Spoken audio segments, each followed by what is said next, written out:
lisensya, resibo, walang lusot ang may atraso. Ang mga resibong nakalap ngayong hapon. Ang sasakyan ni Mark dapat ay naka-impound sa Philippine National Police o PNP impounding area.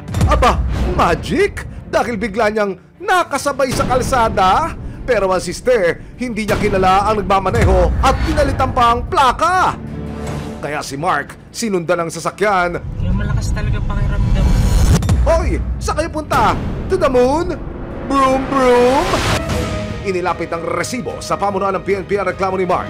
Mabawi pa kaya ang kanyang SUV? Sino ang naglabas nito? Abangan mamaya! Tinaguri ang serial rapist. Sangkot sa 2 kasong panggagakasa pero naglahong parang bula. At walang patawad dahil maging sariling pinsan, hinalay raw ng suspect. Ulit-ulit po niya ako hinalikan sa labi. Huwag mong gawin yan, parang awa mo na, pinsan mo ako. Pero wala po siyang naririnig, para po siyang bingit. Gusto ko siyang mamatay, gusto ko siyang mabulok sa loob ng bulungan. Pero ang suspect nag-disappear. Hanggang sa nakakuha ng tip ang mga operatiba na nagtatago di umano ang lalaki sa isang liblib na lugar ng Oriental Mindoro. Kahit tumawid dagat ka pa, kuya, susundan ka pa rin ng batas. Pero pagdating ng operatiba sa Mindoro, napag-alaman nilang lumipat na naman ito ng lugar. Madulas ka ha? You can run, you can hide, but you can't escape us, kuya! Anumang reklamo, bibigyang tugon. Bawat hiling at problema, hahanapan ng solusyon. Ito ang bago ninyo sandigan, hindi palalampasin ang mga tiwali at maling gawin. Dito, walang ligtas ang abusado at lalong walang lusot ang may atraso. Dahil ang lahat, hahanapan natin ang resibo. Magandang hapon, ako po si Emil Sumangil. Taong 2022 nang ma-impound ang SUV ng isang driver dahil driving with a temporary plate number at driving without a license pa. Pero hindi niya agad nabawi ang SUV dahil nagpunta muna siya sa Dubai. Pagbalik niya ng Pinas, nakasabay niya sa kalsada ang isang SUV, nakamukha ng sasakyan niya, pati conduction sticker pa. Ano to? Ang kanyang SUV? May bago na palang may-ari. Nitong October 7, dumulog sa resibo si Mark para ilapit ang kanyang reklamo. Sir, very briefly, pakikwento, ano ba nangyari doon sa sasakyan mo? Nung last year, 2022, from the province, niluwas namin yung sasakyan habang binabaybay namin yung C5. Paglampas namin ng Eastwood, may HPG pala doon. Nung time na yun, wala pang mga original plates eh. Ang gamit namin temporary plates. Chinek na HPG, yung rehistro pala ng sasakyan, hindi na renew. Nahuli. Ang sabi ng HPG, pwedeng makuha, dadalhin lang kapag nakuha na namin yung original plate. Nang mapasakamay daw ni Mark ang plaka at karampatang mga dokumento na hinihingi ng PNP, Highway Patrol Group o HPG, para mabawi niya ang kanyang sasakyan, dito na raw nagsimula ang problema. Nung pagbalik namin ng HPG sa Krame, sabi, possible makuha pero wala daw service from Krame to Laguna. So sabi, balik next week. Nung after nung week na yon, nag-flight na ako pa abroad. So then ito, ngayong taon, nung June, bumalik na ako ng Pinas. Tapos nung time ng pagdating ko ng Pinas, tumawag na ako sa HPG para i-verify yung sasakyan. Then sabi nila, nasa ano lang naman daw yan, nasa Laguna lang yan, sa impounding area. Ilang araw matapos makausap ang HPG sa telepono, laking gulat ni Mark nang makasabay sa Quezon City ang isang SUV na kamukhang-kamukha raw ng naka-impound niyang sasakyan. Kaya malakas talaga pakiramdam ko eh. Gabi ng June 25, midnight, nakasabay namin yung sasakyan. Sabi ko, malayo pa lang. Sabi ko, kilala ko yung mugs na yun. Ganun na ganun yung mugs ng sasakyan ko. Di sinundan ko kasi parang familiar. Then, nung pinauna ko, sabi ko, ito yung sasakyan kung di ako nagkakamali. Pero alam ko, nasa impounding to. Pero, nung nakita ko, ang plaka iba. Sabi ko, baka hindi to. Then, nung nakita ko yung sticker, conduction sticker, 1820, sabi ko, ito yun, hindi ako nagkakamali. At nantignan ni Mark sa text hotline ng Land Transportation Office o LTO ang plaka. Surprise! Nakarehistro ang plakang ito sa isang sasakyan na golden brown ang kulay. What is happening? Sa isang area naman ng Camarin sa Caloocan pa rin, nakuna ng CCTV video ang kanyang sasakyan na dumaan po sa isang kalsada. Yun yung babae, hindi lang masyado manotice since gabi, Opo. midnight. Anong naging palatandaan yung inyo yan? Okay, yung headlight, makikita sa CCTV naka-angel eyes. Dito, makikita talaga yung mugs. Okay, yan mismo yung mugs ng sasakyan. Then sa taas may carrier. Okay. Ito yung carrier. Sigurado raw si Mark na ito na nga ang kanyang sasakyan. Bago pa makapag-road trip ang sasakyan, kumilos na ang resibo. Abangan mamaya. Pagdating sa impounding area ng HPG, kumpirmado, inilabas nga ang sasakyan ni Mark. Ngayon, paano nailabas? Ito po yung yung 1 unit Adventure Silver in-all out noong February 23, 2023. Naku po, asan ang SUV, mga sir? Mabawi pa kaya ito ng may-ari? Susunod, tinaguri ang serial rapist. Sangkot sa 2 kasong panggagakasa pero naglahong parang bula. At walang patawad dahil maging sariling pinsan, hinalay raw ng suspect. Ulit-ulit po niya ako hinahalikan sa labi. Huwag mong gawin yan, parang awa mo na, pinsan mo ako. Gusto ko siyang mamatay, gusto ko siyang mabulong sa loob ng bulungan. Aksyon, may ebidensya, resibo, walang lusot ang may atraso. May aksyon, may ebidensya, resibo, walang lusot ang may atraso. Niyayang mag-inuman pero nang malasing, pinasok di umano ng kanyang pinsan sa kwarto at siya'y pinagsamantalahan. Natunton sa Oriental Mindoro si pinsan na first owner daw sa kabulastugan dahil sa patong-patong na kaso ng rape na isinampalaban sa kanya, pag-graduate na yan sa kulungan. Sa isang family gathering nitong 2022, nakasalo ni Lara, hindi niya tunay na pangalan, ang kanyang mga kamag-anak. Pero ang dapat na masayang bottoms up, nabulabog nang biglang may mag-wake up sa biktima. Lara, paano ka pinagsamantalan at inabuso nitong pisa mo? Natutulog po ako noon. Tapos bigla po siyang pumasok sa kwarto. Sabi ko sa kanya, lasing ka na, matulog ka na. Kasi antok na ako. Ang lalaking lasing na nanggising sa kanya, walang iba kundi ang kanyang pinsan na si Kaloy, hindi niya rin tunay na pangalan. Akala ko, natutulog na din siya. Nagulat po ako, katabi ko na po siya sa kama. Nagulat na lang po ako, hinahalikan niya na ako. Paulit-ulit po niya ako hinahalikan sa labi. Ni sa hinagap, hindi inakala ni Lara na pagsasamantalaan siya ng sariling pinsan. Tapos sabi ko sa kanya, huwag mong gawin yan, parang awa mo na, pinsan mo ako. Pero wala po siyang naririnig, para po siyang bingip. Sinampakan ng kasong rape si Kaloy. Inilabas ang warrant pero mabilis siyang nakatakas. At nang mag-imbestiga ang PNP, Criminal Investigation and Detection Group, Detection and Special Operations Unit o CIDG DSOU, lumalabas na hindi lang pala iisa ang warrant of arrest ni Kaloy. Bali yung warrant na ito ay dalawa kasi. So yung isang warrant ay galing sa Binangonan Rizal at saka yung isa ay sa San Mateo Rizal. So yung galing dun sa Binangonan Rizal, listed siya as a top most wanted person. Ang 2 warrant ng suspect, parehas na para sa kasong rape. Naku po, pinakyaw mo kuya! Hindi lang top 1 sa mga kaso, magaling din sa hide and seek si Kaloy. Halos paikot-ikot yung subject namin dito. Pumunta dyan sa Pasig, pumunta ng Quezon City, pumunta pa ng Dagupan City para makapagtago.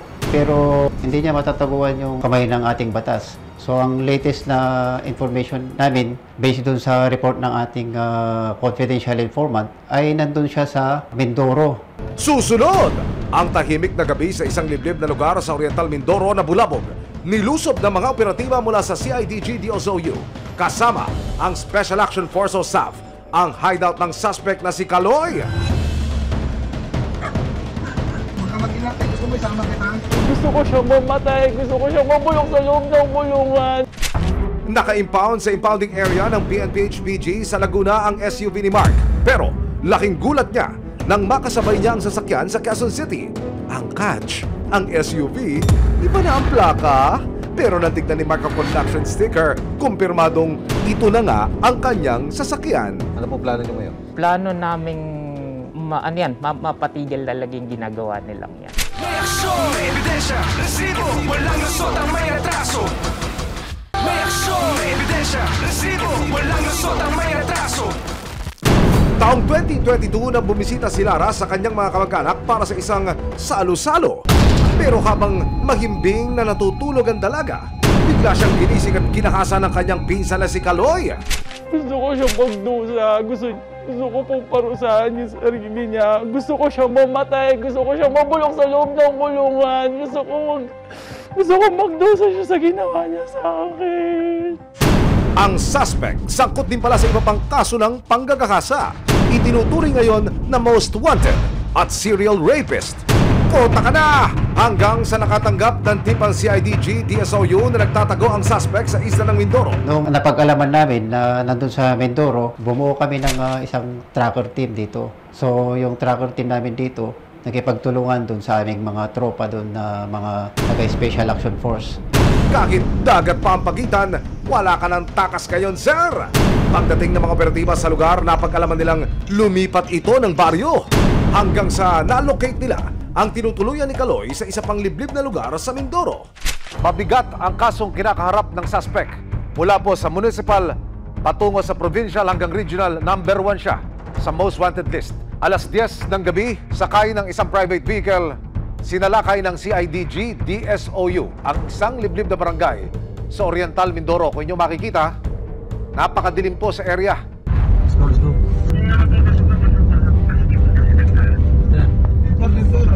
Talabungin niyo kami. Sa pamamagitan ng impormasyon na ibinigay ng isang nagmalasakit na citizen, ang suspect ay makikita sa isang inuman. Makikita po natin sa video na ito kung paano in-execute at isinilbi ng mga pulis ang warrant of arrest. Hindi na ho kayang pasukin pa ng mga sasakyan ang mismong target area, kaya nagpasya na ang mga pulis na maglakad na papasok. Kung inyo makikita, doon po sa area na ito na may liwanag. Alam mo, huwag kang mag-inarte. Wala. Ha? Huwag kang mag-inarte. Gusto mo isama kita? Ha? Hindi, alam mo hindi. Ba't ka nagsisinungaling? Wala po talaga kaming alam, sir. Pinatuloy ng nanay dito, sabi dito na mga kaso lang sa Wala amin po yan. kaming alam. Anong problema niya? Bakit siya pinatuloy dito? Hiwalay sa asawa. Oh, Hindi daw nagka-problema daw sa asawa lang yan. nagka-problema sa asawa.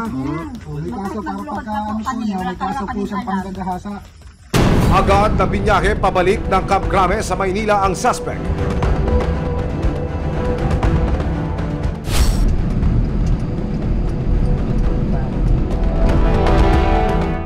Nakapanayam ko si Kaloy. Ano masasabi mo, brother? At ikaw inaakusan at ikaw kinasuhan ng pang-abuso, pangahalay. Humingi po ng pasyensya. Sana po mabigyan pa po isang pagkakataon na maayos po lahat ito. Etong pisa mo na ito, baka gusto mong idaan dito yung pauna mong mensahe. Nagmamakawa po ako, nagpapakumbaba. Sana po mabigyan po isang pong pagkakataon. Ibig sabihin, may nangyari talaga. Wala naman po talaga eh. Oh. Ano ba nangyari nung gabi na? Ikaw ba'y nakainom lang? Tapos po kami nakainom. Wala naman po talaga nangyari yung gabi na yun eh. May part lang na parang nangyayari pa lang po yun. Okay. Pero pabigyan po na pagtanto po namin dalawa na magpinsan po kami. Sa kabila ng pagtanggi, nanindigan si Lara sa paratang niya laban kay Kaloy. Kaya tuloy ang kaso si Kaloy Calaboso.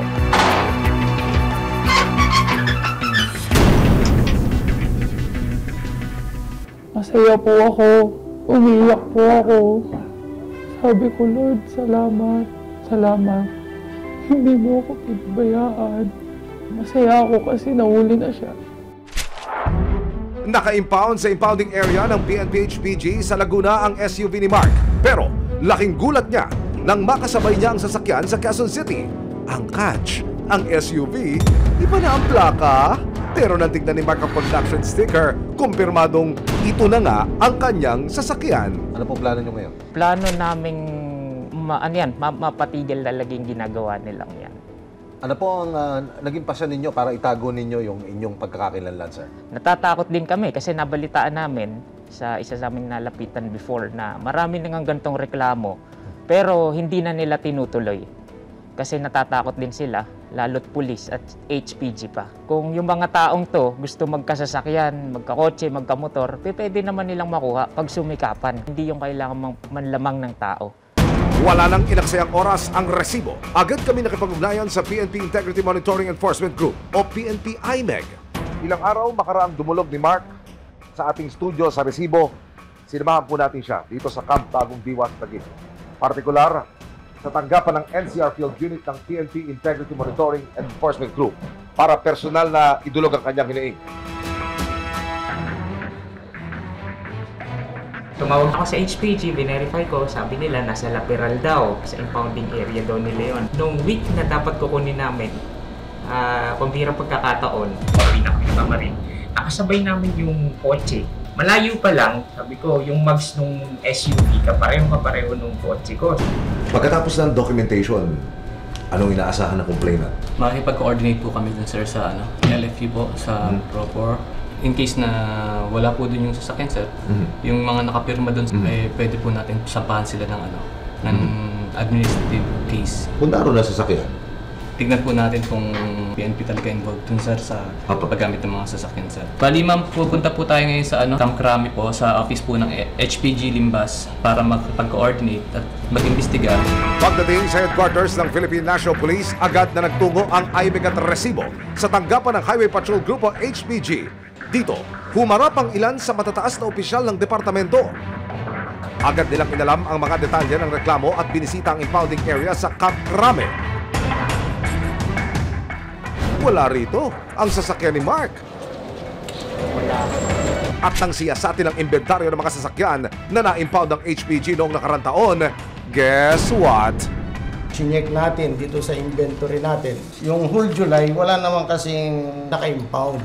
Ngayon, we conduct investigations, no? Kasi the Highway Patrol Group hindi tinotolerate na gumamit ng mga impounded vehicle ang mga personnel natin. Linawin ko lang po yung sinabi niyo kanina. Base sa inventory, doon sa nakasaad sa impounding receipt na petsa, wala akong pumasok na ganung sasakyan. Yes, walang nakalagay na naka-impound na ganitong sasakyan. Pero by your system, dumadaan muna talaga ho dito bago dalhin sa Laguna. Yes, kasi dodokumentuhan natin yan eh. Malinaw na hindi pumasok sa database ng HPG ang pagkaka-impound sa sasakyan ni Mark noong nakarang taon. Sinigurado naman ng HPG na tututukan nila ang reklamong ito at pananagutin ang mga sangkot. We conduct inventory sa mga natin, no? At wala naman nagiging problema kasi nakalista naman lahat dito. Ngayon, sabi ko nga, I assure you, papanagutin natin kung sino man itong gumamit nitong sasakyan mo.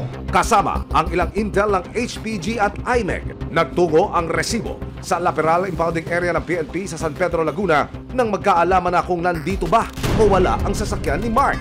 Pagdating sa lote, makikita ang daang-daang impounded na sasakyan, ang iba tila na bulok na at tinubuan na ng mga halaman. Nakita po natin na negative po yung sasakyan dito. Magkakaroon po kami ng investigation at pananagutin po natin yung mga personnel na o mga taong involved. Titignan po natin kung ano yung maaari nating isampang kriminal. Kung ma-involve ang pulis natin dito, ay pwede natin masampahan siya ng administratibo. Para malaman kung sino ang mga posibleng persons of interest, tinignan din ng mga otoridad ang logbook ng mga gwardyang nagbabantay sa impounding area. Bale, asan po sir yung tinuturo natin? Yung 1 unit, adventure date number ACX. Then, paano na ilabas? Ito po yung yung 1 unit adventure silver inol out noong February 23, 2023 around 10:51 ng gabi. Kumpirmado sa logbook na ipinasok ang sasakyan ni Mark dito sa lateral impounding area noong August 16, 2022 at malinaw na malinaw rin na makalipas ang 6 na buwan, February 2023, inilabas ng isang HPG patrolman na nagngangalang Brian Anthony Pido ang kanyang sasakyan. Dahil dito, mas tumibay na ang resibo ni Mark at ng IMEG na inilabas ang kanyang sasakyan ng walang pahintulot. Sa tuwing nagbe-verify ako sa HPG, lagi nilang sinasabi nasa lateral nga daw, lagi nasa lateral, nasa Fairview pala, wala sa lateral. So upon checking, ngayon nga nakita natin na wala talaga dito. Sa biyahe ng resibo at ilang kawani ng IMEG at HPG pabalik ng Campo Crame, isa na namang sorpresa ang tumambad sa gitna ng investigasyon. Ayan, biglang nakarating dito. Iba na rin ang planta. Yun na yun. Pero nakita niyo siguro yung mga sakyan doon, ma'am, no?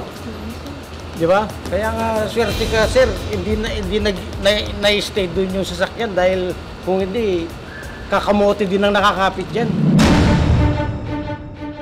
Agad na sinuri ni Mark ang sasakyan niyang nawala sa kanya sa loob ng halos 1 taon. Bago ma-impound ang SUV, nasa mahigit 45,000 kilometers ang mileage nito ayon kay Mark. Pero ngayong lumitaw na ang kanyang sasakyan,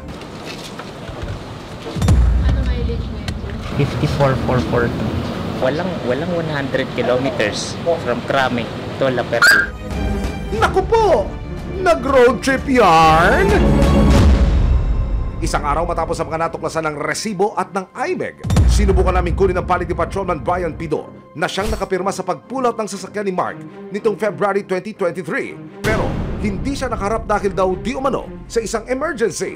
Hindi rin nagbigay ng anumang karagdagang payag ang HPG. Para alamin ang aksyon na gagawin sa reklamo ni Mark, kinapanayam ng resibo si Department of the Interior and Local Government o DILG Secretary Benjamin Abalos.